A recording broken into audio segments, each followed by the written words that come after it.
Tayo po bilang mga Kristiyano ay namumuhay sa dalawang realidad, visible at invisible.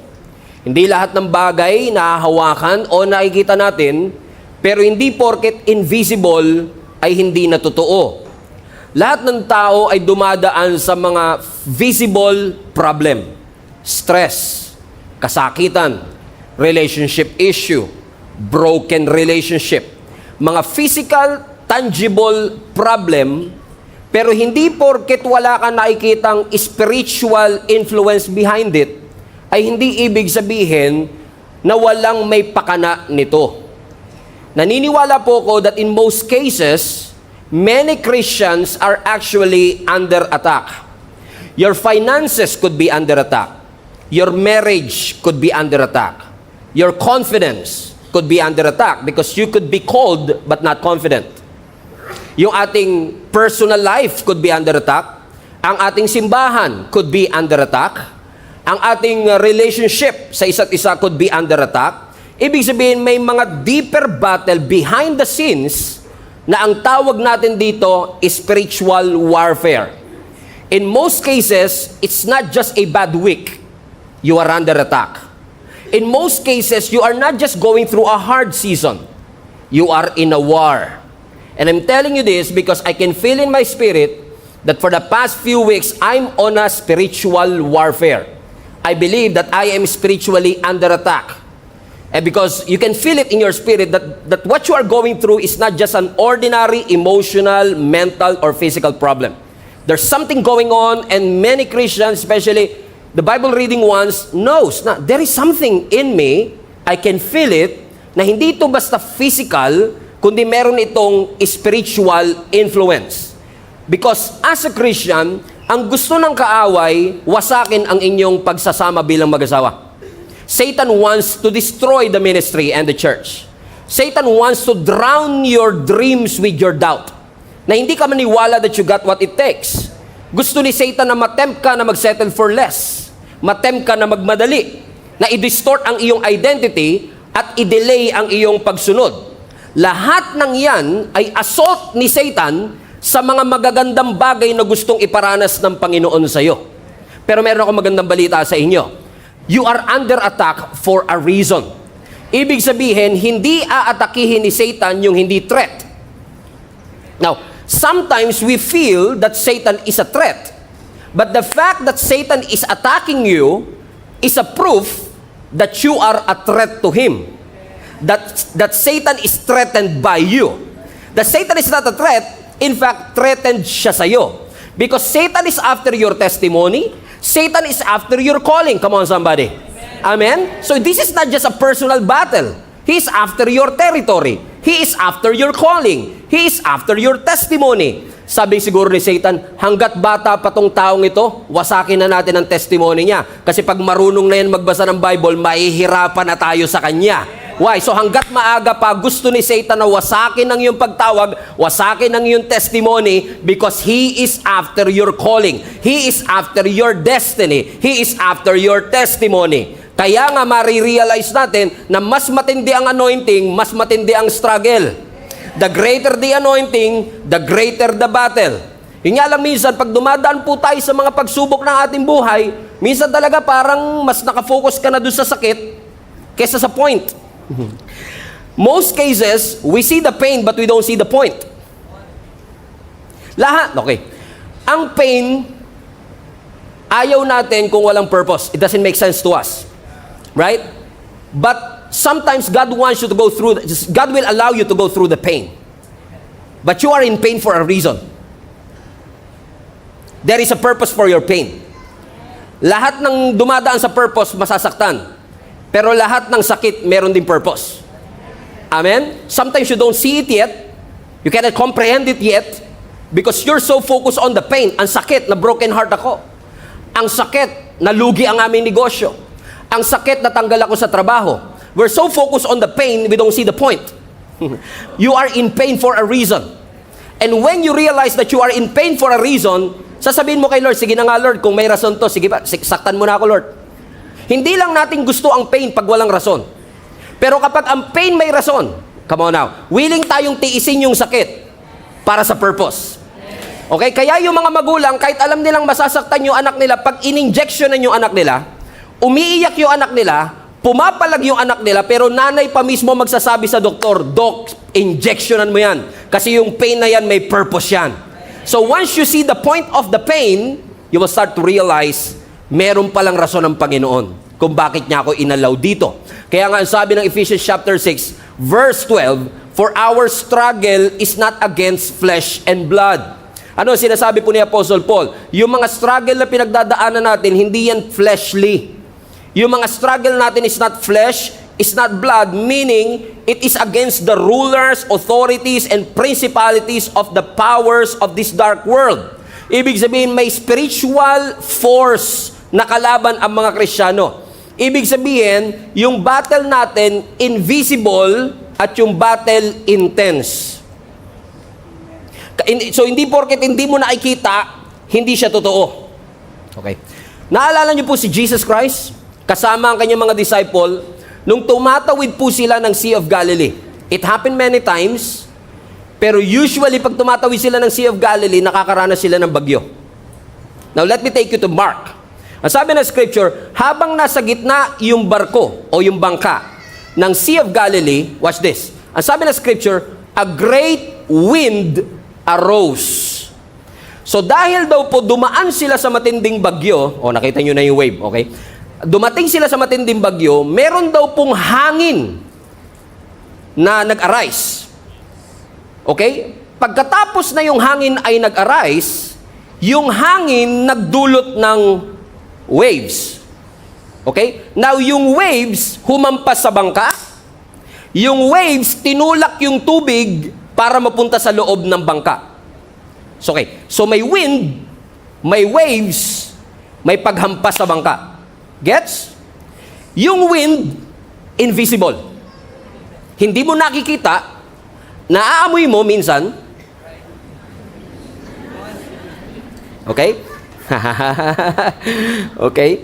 Yung hangin hindi mo nakikita, naaamoy mo minsan, pero hindi mo nahahawakan, pero yung hangin nagdulot ng waves. Yung hangin hindi mo nakikita, yung waves nakikita mo. Okay? Yung waves, yun yung humampas sa bangka. Yung waves, yun yung nagtulak sa tubig para pumasok sa bangka. Okay? So yung invisible, nag-cause ng visible effect. Okay? Are you following me? So minsan, nire-rebuke natin yung visible na hindi natin na-realize na yung visible effect ng invisible. Kaya pag balik mo yung waves, anak. Minsan, pag dumarating ang mga waves, nire-rebuke natin ang waves. Huminto ka. Hihinto ang visible, pero hanggat may invisible, babalik lang to. Kaya maraming Christian nagtataka, bakit ganon? Nirebuke ko na, paulit-ulit pa rin ako sa cycle. Kasi ang nirebuke mo yung waves, hindi mo nirebuke yung wind. Pero once na huminto ang wind, automatic hihinto ang waves. Come on now. So as long as, we have to understand, may mga spiritual invisible force na pwedeng magdulot ng sakit. At minsan nire-rebuke natin yung sakit, pero hindi natin nire-rebuke yung influence behind that sickness. Kaya minsan, gumaling ka sa sakit, pero nandun pa rin yung attack. Okay. Now, just to clarify, hindi lahat ng sakit ng tao ay bunga ng demonic influence. Okay, hindi porket high blood ka, ay inaatake ka ng kaaway. Come on. Hindi porket sumakit ang tiyan mo, inatake na naman ako ng diablo Hindi, naparami po kain nyo kagabi. O nagsama-sama na po lahat ng mga kinain natin. Di ba? Kaya minsan si Satan nagtataka na rin sa atin. Nananahimik siya. Halimbawa, na high blood ka. Sister, pag pray mo nga ako, inaatake na naman ako ng diablo. Sabi ni Satan, di kita ginagalaw Tataka na yung diablo sa atin Kaya sabi ng diablo, balang araw, aatin na nga ako sa Gia na yun. Lagi na lang ako sinisisi ng mga tao rito No? So, just to clarify, hindi lahat ng problema mo ay epekto ng demonyo. Komprende mga kapatid? Pero posible na may mga dinaranas tayong paulit-ulit na sakit, paulit-ulit na aksidente, na maaaring inaalaw at nangyayari because merong spiritual, invisible influence behind it. Okay? Naalala niyo po sa Bible yung babae na merong infirmity for 18 years? Now, ang sabi ng scripture, meron daw isang babae na parang na-paralyze yung kanyang upper body, and because of that, nakuba siya.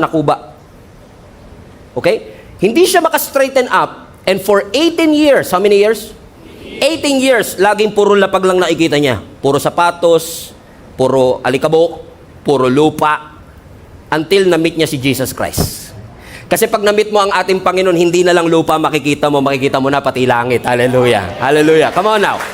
Amen. So ano nangyari? Balikan natin. Ano ang sabi ng Luke chapter 13 verse 11? And a woman was there who had been crippled by a spirit for 18 years. She was bent over and could not straighten up at all. So when Jesus saw her, he called her forward and said to her, Woman, thou art loosed. You are set free from your infirmity. Verse 13, then Jesus put his hands on her, and immediately she straightened up and praised God. What a beautiful story, isn't it? So once again, meron daw isang babae na crippled, bent over, may sakit, so ibig sabihin, pwede mong ipag-pray na pagalingin ni Lord, correct? But watch this, balikan natin yung verse anak. As sabi ng scripture, a woman was there, highlight this part, who had been crippled by a spirit. So hindi lang siya basta may sakit. May spirit na naging dahilan kung bakit siya crippled in the first place. So now, hindi lahat ng pagkakuba, pagkasakit, physical sickness ay gawa ng demonyo. Pero at least in this text, makikita natin na may mga sakit na bunga ng spiritual demonic attack. Okay. Nasusundan nyo naman siguro po ako, no? Okay. Kilala nyo yung mother-in-law ni Peter? Yung nagkalagnat? Sino sa inyo nagkalagnat? O may lagnat ngayon? Okay, para sa inyo to. Yung mother-in-law ni Peter, nagkalagnat. Lumapit kay Jesus Christ. Ayun gusto ko sa ating Panginoon, mula lagnat hanggang cancer. Na walang imposible sa ating Panginoon. Amen? So sabi ng scripture, merong mother-in-law si Peter na lumapit kay Jesus Christ, mataas ang kanyang lagnat. Buksan natin ang Luke chapter 4 verse 38 to 39. So Jesus left the synagogue and went to the home of Simon. Now Simon's mother-in-law was suffering from a high fever. So si Simon, si Peter yan. And they asked Jesus to help her. Verse 39. So Jesus bent over her and rebuked the fever, and it left her. She got up at once and began to wait on them. Now that's interesting to me, kasi ang lagnat hindi mo nire-rebuke. Highlight that part. Hindi mo siya nire-rebuke. Usually ang lagnat, iniinuman ng Biogesic, Bioflu. Iniinuman ng paracetamol. Correct? Pero it's interesting that Jesus, instead of saying, be healed, pwede bang sabihin ni Jesus Christ, be healed? Gagaling? Yes. Why would he rebuke it? Now, I find that interesting. It fascinates me. So I look for the Greek dictionary. And guess what? When I look at the Greek word of the word rebuke, ang Greek word niya, show it to them, epitimao. Everybody say epitimao. Anong ibig sabihin ng epitimao? Ang epitimao, mga kapatid, is the same Greek word na ginamit kung saan ni-rebuke ni Lord ang storm at ang demons. So, hindi lahat ng lagnat, demonic attack. Pero at least sa case na ito, alam natin na yung specific na fever na ito ay hindi lang basta resulta ng infection, kundi ang fever na ito hindi lang basta resulta ng immune system natin to defend our bodies, kundi yung lagnat na ito is heavily influenced by a spiritual attack. So ibig sabihin, Jesus had that discernment na hindi niya lang sinabing gumaling ka, nakita ng ating Panginoon na itong fever na ito requires a spiritual confrontation. And that's what He did. At nung nakita ng ating Panginoong Hesus na kailangan ng spiritual confrontation, that's exactly what Jesus did. So sabi ni Jesus, lumayas ka sa pangalan ni Jesus. Amen? Which only proves, hindi pa rin kayo convinced, si Job. Right? Si Job have been through different struggles, sickness and pain. Sino may pakana? Is it because of his disobedience? No. Is it because of his unrighteousness? No. As sabi ng scripture, siya ang pinaka-righteous. But kung sino pa yung pinaka-righteous, yung pa yung namatayan ng anak, yung pa yung nawala ng kabuhayan, yun pa yung nagkasakit. No, because that affliction ay bunga ng testing at parusa ng kaaway. So, merong may pakana. Do you get what I mean, mga kapatid? So, ibig sabihin, posible na dumaraan tayo sa mga struggles and sickness and pain na hindi epekto ng paglaban ng ating immune system, kundi posible that we are under attack. That what we are fighting, mga kapatid, is more than just a chaotic incident. Hindi lang po basta magulo ang buhay. Posibleng ginulo talaga ang iyong buhay. Merong force at merong strategy na ginagamit ang kaaway to bring you down, to distract you to the things that God wants in your life. Because Satan wants deception, Satan wants destruction with an I, Satan wants destruction with an E, Satan wants to distract you of the things that God wants for you to experience. At papasok si Satan sa atin gamit ang kasinungalingan, gamit ang deception, excuse me, gamit ang temptation. So we don't allow Satan na mangyari ito. We don't allow him. Don't give him the luxury na nakikita tayo, na natitempt tayo at dinadaya tayo and we're not doing anything. Yes, we are under attack, pero hindi naman ibig sabihin kailangan nating matalo. Nararanasan nyo ba minsan yung mga kapatid that you felt like you're missing your joy? It was there before. Ano ba yun? Nandun yung joy mo before when you come to church. You're always excited. And then, for some reason, you don't know, ba't nawala bigla? I mean, you have that peace before, right? Ang kahit may problema at wala kang pera, di ba't laging masaya? Ganyan nga ang buhay ko na kay Jesus, lagi may galak sa tuwina. You're always happy kahit wala kang pera, masaya ka, and you always have that peace. Ngayon, nagigising ka every 3 a.m. and you don't know why. You can't even sleep for 5 or 6 hours, more than 5 or 6 hours. There's something in you. You feel like, I'm missing my peace. Some of you are passionate. Were passionate before. The passion was off the roof. Grabe yung passion mo pagdating sa paglilingkod sa Panginoon. And hindi, pagka tinatanong mo sarili mo, hindi ko rin alam kung paano nawala. It's just gone. Right? Or maybe you are in a ministry or a team in your company and you can always feel the spirit of unity in there. And laging may unity, lagi kayong one accord. You always do everything in one spirit. And then all of a sudden you don't, what happened? I don't know. Bigla na lang nawala yung unity. And every time mawawala yung mga bagay na ipinangako ng Panginoon na dapat meron sa atin, like joy and peace, always ask the question, why? Ba't siya biglang nawala? Wag mong basta lang tanggapin na wala kang joy sa paglilingkod. Wag mong basta tanggapin na wala kang peace sa iyong Christian life. It doesn't, God bled and died for you to have a peaceful, abundant life. So wag kang papayag na walang peace. So kung walang peace, why? Bakit wala? Bakit walang joy? Now, when we lose our joy, when we lose our peace, when we lose that unity or passion, it could mean two things. Number one, either nawala mo siya, or ninakaw siya. Nawawala ba talaga yung joy? Pastor, yes. For example, in Revelations chapter 2 verse 4, no? Kinonfront ng ating Panginoon ng isang simbahan na sabi niya, this is what I am against you. You have lost your first love. You have lost. You have lost your first love. So, mahal mo, nandun yung love mo kay Lord, and then all of a sudden, it's gone. Pero good news yung nawala. Kasi pag nawala, mahahanap mo pa. So, ano sabi ng Panginoon? Okay, you lost your first love. Verse 5, ang sabi ng verse 5, but remember where you have fallen. So, ang susi para mahanap mo yung nawala, alalahanin mo kung saan nahulog. Trace back. Balikan mo yung lahat ng nangyari. Saan nga ba ako nagkamali? Ano yung mga bagay na ginawa ko na nawala? Hindi kasi pala ako lagi na nakaka-attend ng church. Pagkagising ko ng umaga, cellphone agad ang binubuksan ko, hindi salita niya. I don't pray as often as I had before.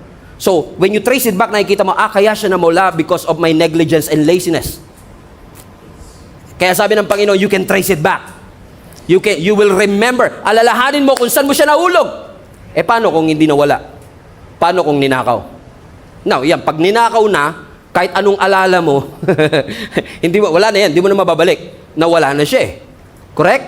At kapag may nawawala, o ninakaw for that matter, kapag yan ay ninakaw, hindi porket may presence ng magnanakaw, kailangan mo nang magpanakaw. Okay ba kayo? I mean, okay. Hindi porket may magnanakaw, kailangan mo nang magpanakaw. In fact, pwede ngayon, may magnanakaw tayo dito. Huwag ka titigil sa katabi. May magnanakaw, sino kaya? Okay? Posible, pero hindi porket may presence ng magnanakaw, kailangan mong magpanakaw. Kasi usually, ang mga magnanakaw, hindi yan kumakatok. Ang mga magnanakaw, naghahanap madalas siya ng opening. Minsan, may mga magnanakaw na wala naman sa agenda nila today. Wala naman gumising na, parang gusto ko magnakaw today. In most cases, wala naman silang intensyon magnakaw, pero may opening eh. May bago, Lord, salamat, answered prayer pala to. Oh. O kahit magnanakaw, nagpe-pray din yan eh. Wag sana ako mahuli, wag sana ako mahuli. Diba? So as long as may opening, pwede kang manakawan. Spiritually speaking, ganun din mga kapatid. Hindi porket may kaaway, magpapatalo tayo. Hindi porket may presence na spiritual warfare, kailangan tayo magpadain, no. Because Jesus died for each and every one of us. Pero nag-aantay si Satan ng opening para patuloy at paulit-ulit tayong nakawan ng ating kaaway. Komprende mga kapatid? Amen? So for example, sa Bible, for example, kay Adam and Eve, ano ang kasalanan ni Adam and Eve? Kinain nila, talagang solo lang ako ngayon, no? Okay, kinain niya, hindi man na tayo interactive today. Okay, kinain niya yung bunga na ipinagbabawal, correct? Ano ang opening na ginamit ni Satan para magkamali sila? Doubt. Sabi ni Satan, did God really say? Pinagduda muna sila sa Word of God eh. So ginamit ni Satan na opening yung pagdududa. Si David, ano ang kanyang isa sa mga malaking kasalanan ni David? Adultery, right? Ano ang ginamit ni Satan na opening? Kung bakit nakapag-commit siya ng adultery? Idleness. Nasa gera dapat siya, nagpahinga siya. Yung idleness, passiveness, wala siyang ginagawa. And Satan saw that opening. At ipinakita ni Satan kay David si Bathsheba habang nagtitake a bath. Si Cain, pinatay niya ang kanyang kapatid na si Abel. Ano ang tunay na kasalanan? Murder. Pero ano opening? Jealousy. Si Judas. Ano ang kasalanan ni Judas? He betrayed Jesus Christ. Anong opening? Greed. Pinalakas yung greed, naging greed 7. O grade 1 lang dati yun eh. Ngayon grade 7 na. O, dahil pinabayaan yung greed, lumaki yung opening, pinagbili niya ang ating Panginoon into 20 pieces of silver. Makikita niyo mga kapatid, yung kasalanan is usually a result of an opening. So do not give Satan an opening. Amen? Stand firm in the Lord. Amen? Kasi yung lust, pwedeng gamitin ni Satan yan. Yung unforgiveness, come on. Pwedeng gamitin ni Satan yung hindi natin pagpapatawad. Amen? As an opening to bring you down. 5 taon na yung galit mo na yan. Bakit ako manghihingi ng sorry? Hindi naman ako may kasalanan. Right? Forgiveness is hard. But forgiveness is possible. Forgiveness is a decision, not an emotion. You can always decide to forgive. Amen? And as long as that offense is there in your heart, opening ng kaawayan para lalo tayong mabulid sa anger and resentment and even worse, bitterness. So pwedeng gamitin yung unforgiveness as an opening. Social media comparison. Keep on comparing yourself. Church hurt, lust, isolation. Ina-avoid mo ang sarili mo sa community. You don't always come to church as often as you can. Pride, busyness, materialism, and even gambling. Now, can I talk about gambling for a second? Okay? Gusto ko lang maglaan tayo ng mga 2 hanggang 3 minuto. Pag-usapan lang natin ang pagsusugal ng konti kasi napakaraming Pilipino nowadays ang lulong sa sugal. And how do I know? Every single day nakaka-resibo kami ng prayer request. Pag-pray nyo po kami, baon kami sa utang kasi dahil sa sugal. So commercial muna tayo. 2 to 3 minutes. Shall we? Nothing beats a J2 holiday. Right now, you can save up to 50 pounds per person. Okay. Everybody say gambling. Now, ang pagsusugal po ay nakaka-addict at ang pagsusugal ay nakakawasak, hindi lang ng personal na puso, kundi ng buhay. Kapag sinasabi natin, Pastor, ang pagsusugal naman is just a game. No, it's not just, it's more than just a game. It's a heart issue. Bakit? Ipinopromote po ng pagsusugal yung greediness. And every time we gamble, pakiramdaman natin laro lang siya, every time magsusugal tayo, yan po'y senyales ng kawalan natin ng tiwala na ang Diyos magpo-provide ng ating pangangailangan. Yung bagay, yung resources, yung pera na ipinagkatiwala ng Diyos sana sa iyo, you are trying to put your hope and confidence sa game of chance kesa sa Diyos. Ano ang sabi ng Bible? Trust the Lord your God with all your heart. It doesn't say, trust the sweepstakes with all your heart. Hindi sinabing trust, ayoko ng pangalanan nyo online game, baka pag di nyo alam, curious pa kayo, laruin nyo, piso lang naman, magiging 5,000 daw. Okay? Okay? So, trust the Lord with all your heart and lean not on your own understanding. And I've seen and I've known personally, marami po akong kilala personal, na mga maayos ang buhay, maganda ang mga trabaho, maraming na-invest na mga property na ngayon po ay baon sa utang. Nagsimula lang po sa panalo. In fact, if I may tell this story, one time, after nilang mag-work, binigyan sila ng tip. Tip lang ng kanilang kliyente. At inaya siya ng kaibigan niya. Sabi niya, tara, magkasino tayo. Hindi tayo tataya ng pera natin. Yung tinip sa atin, yun lang yung itataya natin. Alam mo, tinaya nila, nanalo sila. Dahil nanalo sila, nawili siya, ngayon ang problema niya, baon siya sa utang. Umiiyak, devastated, pati tuition fee ng anak niya, pinangsugal niya, pati mga kayamanan ng kanyang mga father and mother-in-law, naubos niya, walang kamalay-malay yung asawa niya, naubos na lahat ng pera nila sa bank account. So, hindi lang to basta laro. Nagsimula sa laro, naubos ang kanilang pera, nalamatan pa ang kanilang pamilya. Pag tinignan mo mga taong ito, hindi naman sila tamad, masisipag sila magtrabaho. Yun nga lang, because they are so addicted to it, nakita ni Satan yung opening, greed. Anong ginamit ni Satan? Yung billboard sa EDSA. Tumaya ka rito, 100 pesos lang. Oo nga, 100 pesos lang. Wala namang mawawala sa akin eh. Amen? And I believe, I don't mean to offend anybody, but I believe na yung pagmamadali natin is a sign of the lack of wisdom. Ang mga nagmamadali, walang wisdom. Amen? Tanong nyo, dahil nagmamadaling yumaman, anong ginawa? Nagnakaw. May wisdom ba sa pagnanakaw? Wala. Ang papakita lang sa iyo, magkano makukuha mo. Hindi niya papakita yung consequence. Pwedeng masira ang buhay mo at ang buhay ng iyong pamilya.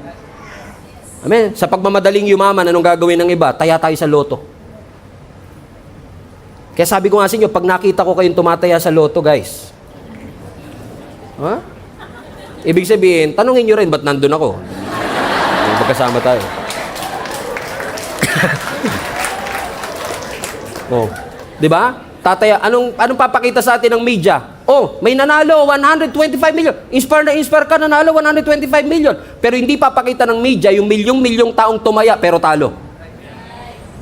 Sabi natin, 10 piso lang naman yung ticket sa loto eh. Magkano na ba ngayon? O ba't alam nyo? Huli! Got you, man! I got you! I got you! Okay, hindi ko alam kung magkano yun eh. Anyway, 10 piso lang naman, wala namang mawawala sa akin. And every time people say that, I always tell them, akala mo lang walang mawawala, but actually, ang nawala is yung trust mo that God will provide. Nawala yung lordship ng Panginoon na si Lord ang magbibigay sa iyo. If you think about it, lahat ng klase ng sugal, umaasenso ang sugal, nagbe-benefit ang sugal sa pagkatalo ng iba. Wala namang mananalo kung walang natatalo sa sugal eh. So, ibig sabihin, kaya siya nagpa-prosper kasi may kailangang matalo. I mean, nag-guess yung sinasabi ko mga kapatid, unfortunately, it has become a stronghold na nagli-lead sa pagkabaon sa utang at pagkawasak ng maraming pamilya. What is the Bible saying about this one? Buksan po natin ang 1 Timothy chapter 6, verse 9 to 10. Sabi na scripture, ang mga nagnanasang yumaman, sabi mo sa katabi mo, parang ikaw topic today. Ang mga nagnanasang yumaman ay nahuhulog sa tukso at nasisilo sa bitag ng masasama at mga hangal na hangarin na nagtutulak sa kanila sa kamatayan at kapahamakan. Pansinin po ninyo ito. Ang sabi, yung mga nagnanasa daw na yumaman, nahuhulog sa tukso. Nadadaya at nahuhulog sa bitag ng masasama at mga hangal na hangarin. Pansinin nyo yung mga scammer, yung mga promotor ng mga sugal o ng loto. Karamihan niya nagbe-benefit sila sa pandaraya sa ibang tao. At makikita nyo dito, dahil sinasamantala nila yung mga tao na may kagustuhang yumaman, opening. Nagkakaroon ng deception. Bakit daw po? Verse 10, sapagkat ang pag-ibig sa salapi ang ugat ng lahat ng kasamaan. Now, everybody read that part again. Sapagkat ang pag-ibig sa salapi ay ugat ng lahat ng kasamaan. So mag-ingat kayo sa nakikita nyo sa Facebook, naririnig nyo sa ibang tao, kasi doon sa mga Facebook minsan, tinatanggal nila yung pag-ibig. Ang sinasabi lang nila, ang salapi ang ugat ng lahat ng kasamaan. Hindi po ganun ang sinasabi ng Bible. Ang pag-ibig sa salapi, hindi salapi itself. Ang ugat ng lahat ng kasamaan. So, ibig sabihin, kung hindi pera, kundi pagmamahal sa pera ang ugat ng kasamaan, pwedeng mahirap ka, pero mahal mo yung pera. Kasi minsan may connotation tayo, yung mga mayayaman, mga greedy yan. Correct? Pero based on that text, hindi porket mahirap, hindi greedy. In fact, marami kong kilala, greedy na, hindi pa lang obvious kasi wala pang pera. But greediness is a heart issue. Ang sabi ng scripture, dahil sa paghahangad na yumaman, dahil sa pag-ibig sa salapi, amen, tayo ay nalalayo sa ating pananampalataya. In our pursuit to get rich, in our pursuit to have a well of life, ano po ang sabi ng Bible? Tayo po ay nabubulid sa kasamaan. So, Satan is after your calling and your testimony.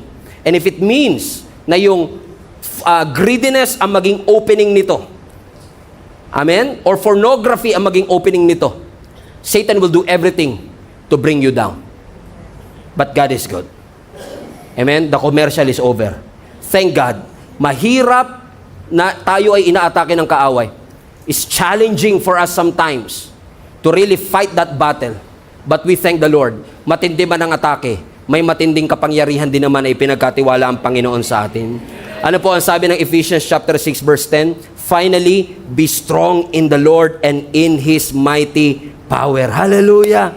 Ibig sabihin, ang lakas na meron tayo para mapagtagumpayan ang lahat ng mga atake ng kaaway, hindi po siya nakabase sa taas ng iyong pinag-aralan, hindi po siya nakabase sa iyong emosyon, hindi po siya nakabase sa iyong koneksyon. Ang katagumpayan natin sa paglaban natin sa mga atake ng kaaway ay nakadepende sa lakas na meron tayo dahil sa ating Panginoon. You are not called to fight your own battle because the Bible says that the battle is the Lord. So we are not pursuing victory. We are not fighting for victory. We are fighting from the position of victory because Jesus already won the battle for each and every one of us. So I don't know who is this for. Pinapaalala lang ng Panginoon sa bawat isa sa atin that you should stop fighting the battles that you are not anointed to fight. Kung hindi in-anoint ng Panginoon na paglabanan mo siya, walang lakas na maibibigay ang Panginoon sa iyo to conquer that. Not every battle is worth fighting for. Hindi porket inimbitahan ka, oo ka na kagad. Hindi porket pinost ka nila, magre-reply ka na kagad. Hindi porket na misunderstood ka, kailangan mo mag-explain. Choose your battles wisely. Come on, somebody. Hindi porket dinisrespect ka nila, magre-react ka na kagad. Iniiwan ka nila, maghahabol ka naman. Come on now. Prinobo ka nila na wala naman ang iyong kapayapaan. Listen to me. Hindi takot si Satan sa mga Kristiyanong malakas ang boses. Takot si Satan sa mga Kristiyanong malakas manalangin kay Lord. Amen? Manalangin na alam niyang hindi niya kaya on his own. Kaya ipagkakatiwala niya na lang. He will let go and let God do the work. Because this is not my battle. The battle is the Lord's. Amen? Palapakan natin ng Panginoon. And that's what, before we land this plane, this is exactly what happened to David. Si David payat, maliit, he's weak, he's not trained. He looks ordinary, inexperienced, and yet, when he faces Goliath, David was not talking about his Goliath. He was talking to his Goliath. Okay, you don't get it. David was not talking about the giant. He was talking to the giant. Magkaiba yung talking about the giant to talking to the giant. Kamusta ka na, sister? Ito, may sakit pa rin. You're talking about the sickness. But once you talk to the sickness, fever, lagnat, lumayas ka. So you are talking to it. So when David faced Goliath, he was not talking about the size of Goliath. He was not talking about the might of Goliath. He was talking to Goliath. Na ang sabi ni Goliath, today, God will deliver you into my hands. Amen? Ano ang sabi ni Scripture? Walang kamalay-malay si David nung araw na yun. 40 days nang nasa labanan ang kanyang mga kapatid na mga soldier kasi hindi siya qualified. Yung mga kapatid niya, mga experienced warrior and soldier, and all of a sudden, yung mga Philistines, hinamon ang mga Israelites sa isang standoff at duelo. Ang sabi ng Philistine representative na si Goliath, pumili na lang kayo ng representative ninyo na ilalaban ninyo sa akin. Pag nanalo ako sa inyo, lahat kayo alipin namin. Pero pag nanalo kayo sa akin, well, mananalo kayo, lahat kami magpapaalipin sa inyo. Alam nyo, 40 days, more than a month, binibilitel, pinapahiya ni Goliath ang nation of Israel. Kahit yung hari nilang si King Saul, walang magawa. Yung pinaka-qualified, pinaka-equip, hindi kayang lumaban, bahag ang kanilang buntot. Isang buwan mahigit, 40 araw. Imagine niyo, twice a day kang ni-humiliate. Mga duwag, mga bag ang buntot. Wala pa rin kayo representative na ilalaban sa akin. More than a month, lahat sila naka-stand off lang. Until finally, on the 40th day, Jesse, tatay ni David, tinawag ang kanyang anak-anak, dalhin mo nga itong tinapay at keso sa iyong mga kapatid. So, ang purpose ni David, kaya siya nandun sa Valley of Elah, hindi para labanan si Goliath. Kaya iba sa inyo, wala kayong kamalay-malay. Kanina gumising lang kayo, kala nyo magsisimba lang kayo. Wala kayong kamalay-malay ngayon ang divine appointment nyo sa Panginoon. Nababaguhin ng Panginoon ang takbo ng inyong buhay, that this is going to be your defining moment. So, ang sabi ng scripture, Arte, hatid mo itong tinapay at keso sa iyong kapatid. So, pag pinagsama mo yung tinapay at keso, cheese bread. Okay? So, ihatid mo itong cheese bread na ito. Come on now, that's biblical. Okay? Okay? Ihatid mo itong tinapay at keso, ang cheese bread na ito sa iyong mga kapatid. So, ang purpose ni David, dala-dala niya yung plastic bag ng cheese bread, dadali niya sa kanyang mga kapatid, para saan? Para pagkain nila. Saktong-sakto, nung nandun si David sa Valley of Elah, muling naghamon si Goliath. Sabi, mga duwag, wala ba kayo ilalaban sa akin? Pumili kayo ng representative nyo na ilalaban sa akin. Or else, lahat kayo aalipinin namin. But this time, narinig ni David yung hamon.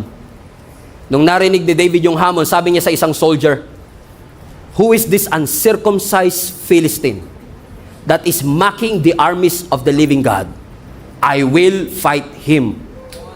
Sa Tagalog, sino itong support na ito na humahamon? Wala talaga, ganun talaga Tagalog. Ganun. Humahabon sa Diyos na buhay. Ako ang lalaban sa Kanya. Now, hindi ito nasa Bible, pero sabi siguro ng soldier, what? At saka, may hawak ka pang cheese bread dyan? Ano sinasabi mo, ang payat-payat mo, ang liit-liit mo, lalabanan mo yan? Almost 10 feet ang height niyan. Experienced warrior yan. Walang magawa. Dahil walang nagre-reply kay King Saul sa jobstreet.com. Si Saul kasi naglagay siya ng vacancy sa jobstreet.com. Sabi niya, wala kami representative na lalaban. Ito ang qualification. Kailangan experienced warrior ka. Kailangan may 2 valid IDs, college degree and everything. Dahil wala nag-a-apply, si David ang nag-apply. Buti na lang pinakita sa atin ni Scripture kung ano ang nangyari sa kanilang first job interview. So sa harap ni King Saul, sabi niya kay David, lalabanan mo si Goliath? Anong qualification mo? Well sir, ako po kasi ay shepherd, pastol po ako. Kapag yung mga sheep ko, yung mga tupa ko, inaatake ng mga leon o kaya ng oso, ipinagtatanggol ko po sila. Hinahawakan ko po sa ulo yung leon at kaya ko po siyang patayin gamit lang ang aking kamay. And by the way sir, ang expertise ko po, sling. So think about it. Si David, hindi siya ang tumalo kay Goliath. Hindi siya ang lumaban kay Goliath dahil siya pinaka-qualified. Si Saul ang pinaka-qualified. Pero siya ang lumaban kay Goliath kasi walang choice. Walang gustong lumaban. So sabi ni King Saul, wala naman nag-apply, wala nag-email sa jobstreet.com. Okay, suot mo tong armor na to. Pak, sinuot yung armor, masyadong maluwag. Tinanggal. Binigyan ng espada, masyadong mabigat. Wag na, sige, punta ka na lang doon. Now, think about this. So, habang papunta si David doon sa battlefield, probably, ang mga Israelites nakaiga ng ganun. Biruin mo, mahigit 10 buwan sila Stand off lang. Ang mga Philistines nakaiga na kagad. And then, narinig nila yung balita, may representative na. May representative. Wow, Brad, gaano kaya kalaki yan? Gaano kaya ka-experience yan? Siguro, mas matangkad pa kay Goliath yan. Finally, makakalagpas na rin tayo sa labanang ito. And then, here comes David. 16 years old, payat, may hawak ng plastic bag ng cheese bread. Lumabas sa kanilang dugout, music please, tent, tent, tent, tent, tent, tent, tent, tent, tent, tent. Grabe music, slow motion, alikabok, pam. Sabi ng mga Israelites, patay ka diha. Patay tayo, natalo na tayo nito. 16 years old representative natin, tsaka ano yung plastic bag na yun? Cheese bread? Pero watch this, sabi na scripture, nung humarap si David kay Goliath, kung paanong tinignan marahil ng kanyang mga kababayan na lugi si David, ganun din ang tingin ni Goliath. Ang sabi ng verse 42, tinignan ni Goliath si David over and saw that he was still a little more than a boy, glowing in health. Handsome naman. Ay, by the way, pag sinabihan ka ng Bible na pogi, pogi ka talaga. But he despised him. Ang sabi ni Goliath kay David, aso ba ako? That you come to me with sticks? Kasi hawak niya slingshot. And the Philistine cursed David by his gods. Come here, and I will give your flesh to the birds and to the wild animals. Ipapakain kita sa mga ibon at sa mga wild animals. But watch this, verse 45. But David said to the Philistine, you come against me with sword and spear and javelin, but I come against you in the name of the Lord Almighty, the God of the armies of Israel, whom you have defied. You see what David did there? He just turned a physical fight into a supernatural fight. Sabi niya, wala akong sword, wala akong spear, wala akong javelin. Disadvantage ang aking physical appearance compare sa'yo. Almost 10 feet ka, ako 5'6" lang. Lugi ako. But my confidence is not based on my sling. My confidence is not based on my weapon. God can use a stone, He can use a shout, He can use a raven, He can use a fish, He can use anything. Even my surrender, pwedeng gamitin ng Lord as a weapon to defeat my enemy. So sabi niya, wala man akong javelin, wala man akong spear, wala man akong sword, but I have come against you in the name of the Lord Almighty, the God of the armies of Israel. I may look weak to you, ordinary, inexperienced to you, na-confuse mo siguro yung youthfulness ko. Nakala mo porket youth mahina. Hindi lahat ng youth mahina.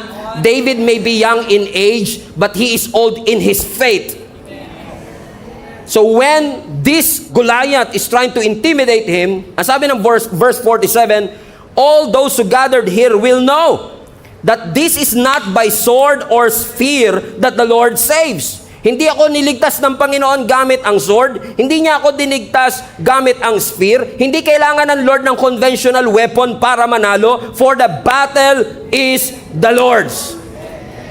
What David is saying, now I love this part, because when he said, who is this uncircumcised Philistine? That's what I call anointed audacity. What an audacity to say. Sino yan? Kasi mas kilala niya yung Diyos niya. You can see here the power shift. Ang sabi ni Goliath, nasa ng espada mo. Ang sabi ni Goliath, nasa ng spear mo. Ang sabi ni Goliath, nasa ng javelin mo. Ang sabi niya, wala ko niyan, pero meron akong Diyos. Look at the power shift here. Shinif niya yung power from physical weapon to supernatural weapon. I don't have physical weapon, but I have a supernatural God. Alam siguro niya yung Psalms na sinulat niya, that the Lord is my tower, and the righteous will run into it, and they will be saved. For the Lord is my tower, and He gives me a power. Di nyo alam to? To tear down the works of the enemy. Alam ni David that the name of the Lord is a strong tower, and the righteous will run into it, and they will be saved. There is a visible limitation, pero lahat ng visible limitation that we have doesn't limit the power of our God. Hindi man natin minsan maintindihan kung bakit tayo inaatake, but we are not called to understand everything. In fact, the Bible says in Ephesians chapter 6, we should stand firm, not understand, but to stand firm all the wiles of the devil, all the schemes of the devil, because we are not called to talk about our giants. We are called to talk to Him and say, you are already defeated, because Jesus Christ already won the victory for me, on my behalf. My confidence is not based on my education. My confidence is not based on my experience. My confidence is based on who God is in my life. Hindi ko kasi matatalo ang mga higante sa aking buhay hanggat hindi ko nare-realize na sapat ang Diyos ko. Kapag ako'y nagtiwala sa Kanya, malakas ang kalaban pero mas malakas ang Diyos ko. Matangkad ang kalaban pero higher ang Diyos ko. Amen. He is powerful, but my God is the most powerful there is. He stands on a class of His own. He has no rival. He has no equal. Amen. He is higher than any other. And as long as we understand that, we will start to claim that victory even before the battle started. Ano ang sabi ng verse 46? This day. Ano sabi? Highlighted part? The Lord will deliver you. Now watch this.